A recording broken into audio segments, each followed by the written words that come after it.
আসসালামু আলাইকুম everyone, tectonic আপলোডে আপনাদেরকে স্বাগত। আজকের এই ভিডিওতে আপনাদেরকে দেখানো হবে কিভাবে TP-Link আর্চার C6 রাউটারটি কনফিগার করতে হয়। সেই সাথে আপনাদেরকে জানাতে চাই যে TP-Link আর্চার C6 বর্তমানে 5G রাউটার অর্থাৎ ডুয়েল ব্যান্ডের জগতে কম প্রাইজের সবচাইতে ভালো রাউটার।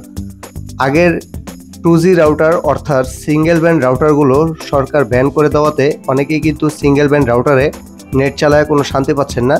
তাই সবাই খুঁজছেন কম দামে সবচেয়ে ভালো 5G অর্থাৎ ডুয়েল ব্যান্ডের রাউটার কোনটা হতে পারে। আমার মতে TP-Link-এর আর্চার C6 এই রাউটারটি সবচাইতে ভালো।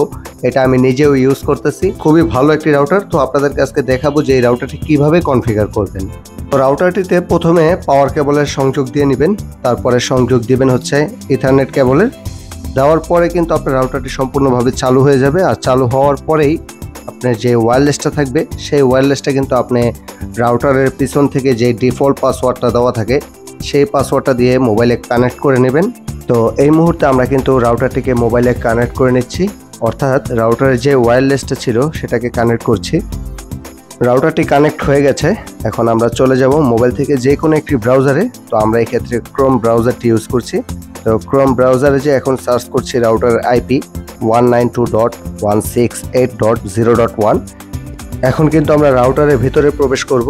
তো প্রথমেই অ্যাডমিন পাসওয়ার্ড সেট করে নেব। আর এই আইপিটা 192.168.0.1 এই আইপিটা বেশিরভাগ TP-Link রাউটারের ক্ষেত্রে হয়ে থাকে, অন্যান্য রাউটারের ক্ষেত্রে চেঞ্জ হবে।